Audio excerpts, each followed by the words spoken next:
Hey everyone, welcome back. It's time to get into some more cards that have been revealed for Festival of Legends, and I'm pretty excited. We have some Rogue, the rest of the Druid cards, and some Hunter cards, and with over 4,500 Hunter wins across the servers, I am pretty stoked to start seeing some Hunter cards. So let's jump into these. Gonna start with Druid, and the first one we have here is Free Spirit. It's a 1 mana, 1/2 undead and beast with a battle cry and death rattle. Your hero power gains 1 more armor this game. Wow.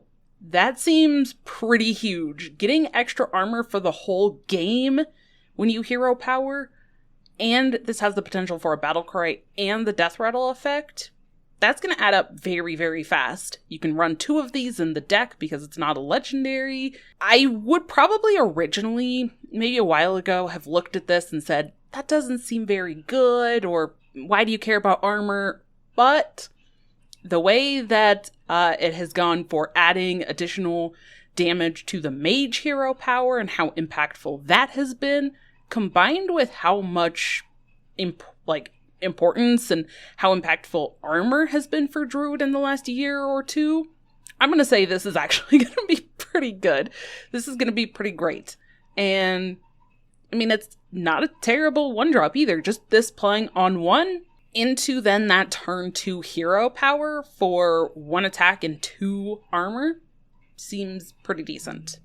Then next up, we kind of have the reverse. We have a 2 mana, 2/1 beast, Groovy Cat. It's a battle cry and death rattle. Your hero power gives your hero 1 more attack this game. So instead of armor, you're getting the attack part of it. Seems pretty good too. You could build a more aggressive variant of Druid that kind of just uses this, maybe doesn't play the Free Spirit, leans into just attacking and being aggressive. A lot of times I'd probably want to pay 1 for a 2/1.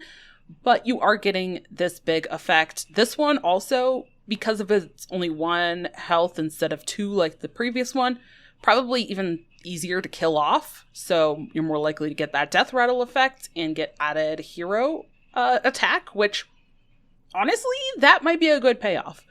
Because that hero power, there's not really anything that players can do. I guess freezing your hero's face could be a way to prevent that, but you're going to likely get a lot more value over the long run, over a course of a game, from that added attack from your hero power than you would just from this single minion alone. So this one also seems pretty great.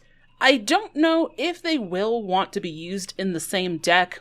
There's a card we're going to look at here in a second that works with both of them, but I'm not convinced that it's actually going to be solid enough on its own to be a whole archetype. So let's look at that. That is this legendary Zoc Fogsnout. It's a 7 mana 6/6 Quillbore. Battle cry, summon 2 1/1 Quillbore with Taunt. Improved by your hero attack and armor gained this turn. This is just the turn.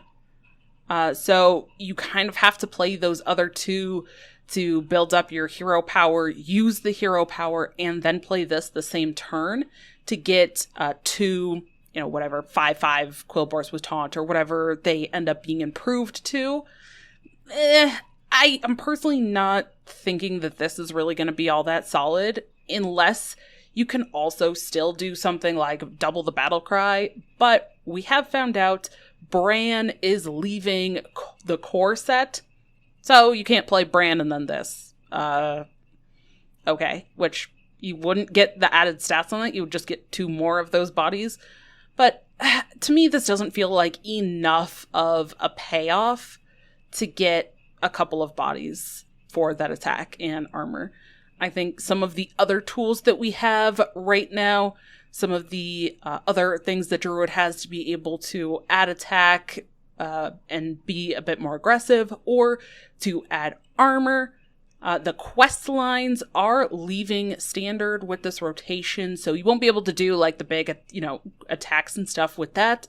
This could replace that, but I don't think this legendary in particular is feeling like enough of a payoff at the moment. And then the last card we have for Druid is Spread the Word, a 4-mana spell. Draw 2 cards, costs 1 less for each attack your hero has. This one seems pretty great. And one theme that I'm starting to notice with a lot of these card reveals, and I think we're going to see it in like all of the, or at least a couple of the classes that we're looking at in this video alone, there's a lot of draw. There's a lot of draw going on. And it's pretty interesting to look at, but this 4-mana, 3 or 4 mana seems to kind of be the base for drawing 2 cards. Now, this one starts at 4, but then it has the benefit of being discounted. So you do have to increase your hero attack and then play this. But honestly, I think that's going to be pretty easy to do between some of the core set cards, things like that, Groovy Cat, and honestly, even just a turn 5, like hero power, base hero power for 1 attack, and playing Spread the Word for 3 mana to draw 2 cards. Pretty comparable to other draws. That's an Arcane Intellect comparison, so it seems pretty solid, honestly. I can see this being used in quite a few different Druid decks and different archetypes. Now switching over to Rogue, we have 3 Rogue cards. We have a Harmonic spell. I'm kind of excited. I was starting to wonder where the rest of our Harmonic spells were. But here we go. Harmonic Hip Hop, a 2-mana spell. It's a shadow spell. Deal 1 damage. Give your weapon +3 attack. And it swaps each turn. So then the next turn it would be deal 3 damage, give your weapon +1 attack. And then back and forth. Pretty interesting. I kind of like this one. I like that you can kind of play it for just giving better damage, and that damage does not specify damage to a minion, so you can send it face. So if you wanted to do like the 2 mana, give your weapon +1 attack to send 3 damage at their face, you could do that. But I'm really kind of interested to see how these harmonic spells that swap back and forth do and actually perform. I think they're going to be very skill testing. You're going to have to plan your turns a little bit, set that up. If you want to use it for a specific case, you're going to have to make sure that you're saving it for, a turn where it is the stats or whatever that you want. So like if you wanted to do the 3 damage to a minion and then give your weapon +1 attack, you would have to make sure that it is on that alternating turn when it actually shows that. So these are pretty cool spells. I can't wait to see more, but I think this one is honestly pretty okay. It seems decent. It doesn't seem like super flashy, but I do like that you can send the damage wherever you want. Next up, we have another one of those draw cards that I was talking about, Mic Drop. It's a 3-mana spell.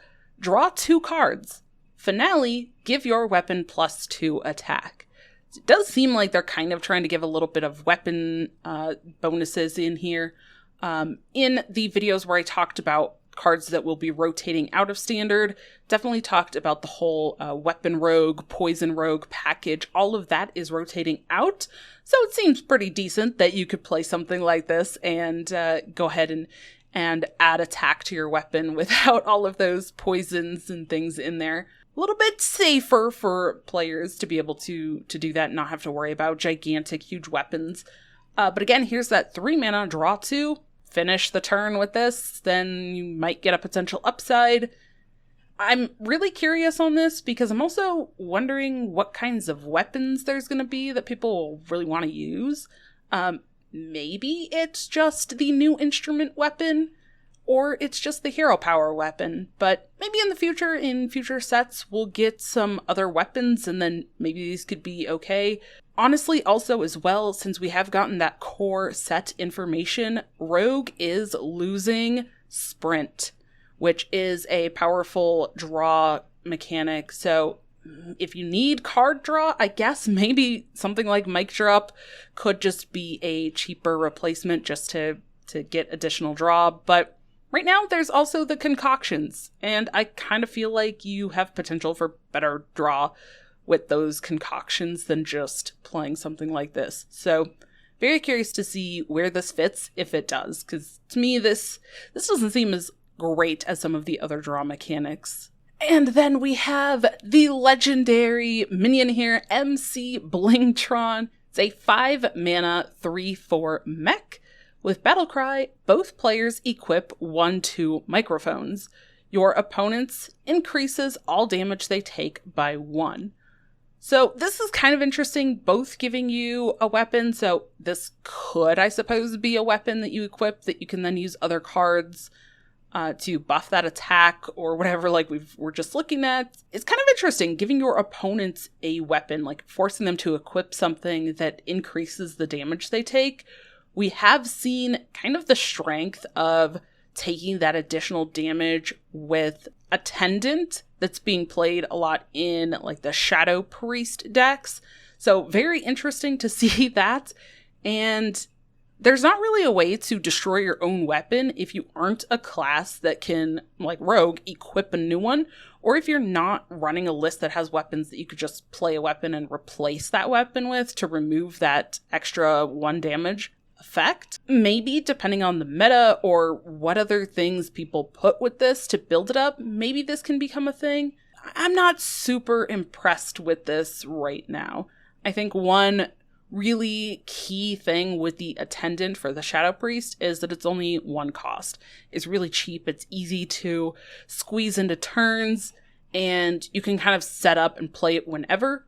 Maybe this, you kind of can do the same thing. You might be able to do a setup and then make them equip that microphone to take more damage, but this costs 5. So there feels like a little bit more work that has to go into it.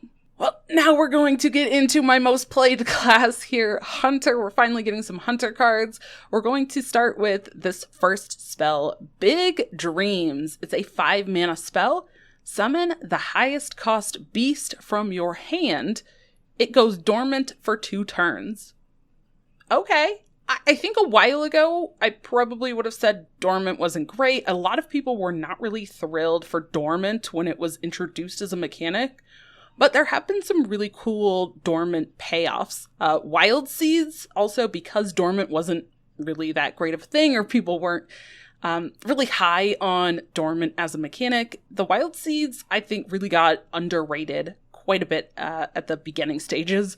So I don't want to underestimate the effect of dormant here. And honestly, this being 5, you could still coin it out, play it on turn 4, maybe pull something like this next card here, which is a huge beast. You have Banjosaur, and there's another one still, but Banjosaur costs 10, but if you can maybe pull it out of the deck with that Big Dreams, then you would get this on essentially turn 7 if you played Big Dreams on curve, or even turn 6 if you coin out Big Dreams on turn 4. Banjosaur would then become active on your turn 6, and you get to rush it in. So Banjosaur is a 10-mana 5/6 beast with rush, and whenever this attacks, draw a beast and gain its stats. Really, really interesting card. The stats seem pretty low. They have to be a little lower, I think, initially to work with this actual synergy on the card of drawing a beast, gaining the stats, because you could draw a very large beast and get huge stats on this. And if it had really good stats to start and then added even more, it would be really, really difficult for a lot of decks to deal with. And because of that effect as well, it kind of has to cost a lot so that, again, decks can actually answer it. 10 seems heavy. That's a heavy price to pay. I mean, even this at like 8 or 9, I think could be pretty reasonable, but maybe 10 is where they want it. But it's pretty interesting, and I think it's the most interesting when talking about it in combination with this Big Dreams, because having that effect and becoming dormant, you know that you'd be able to get that effect once it wakes up, and it still has rush, so it would have the rush the turn it wakes up. The downside to this card, I think, is that since it does have that rush, and the effect is whenever it attacks, you kind of want to get at least 1 attack in to guarantee some value. And you're probably going to have enough beasts in your deck where you don't, somehow only draw like your 4 beasts that are in the deck, and then you get to the point where you can play this and you get no effect. Maybe a 5-6 rush is fine. But this is definitely going to be one where players will want to like cheat this out, right? You don't want to pay 10 for this to play it. You don't want to do that. This will be one you want to pull out of the deck with Big Dreams or summon a copy or something like that. You're not going to want to play this for 10 mana from your hand. That would probably feel really, really bad. And the next minion we have here is a legendary. We got the legendaries for Hunter here. Legendary Mr. Mukla. This is a 6 mana 10/10 beast. All right, complete like opposite stats here. With Rush and Battle Cry, fill your opponent's hand with bananas. So bananas are a 1-cost, just like neutral spell that give a minion +1/+1. So your opponent would get this handful of bananas, this 1-cost spell. They can target on their turn their minions with the give a minion +1/+1. And be able to maybe kill this off or kill off other minions or send their minions maybe into your face with all that extra damage. But there's some really interesting things with this card. First, it's only 6 and it's got big stats, right? So huge. It has Rush. It impacts the board immediately. Now, there could be downside to giving your opponent those bananas. As I said, they might be able to use it for their own lethal. They might be able to use all those bananas for value trades. But since it does fill their hand with bananas, they at least will burn 1 card. On their turn, they're going to draw and burn a card. So there is that could be pretty impactful. But honestly, I think in a lot of cases, I think the stats you get here with Mukla and that immediate impact, plus it being a beast, there's potential other synergies. There's things that you can do to summon a copy of this potentially even earlier. You can add stats to it, all sorts of things. I think the payoff is there.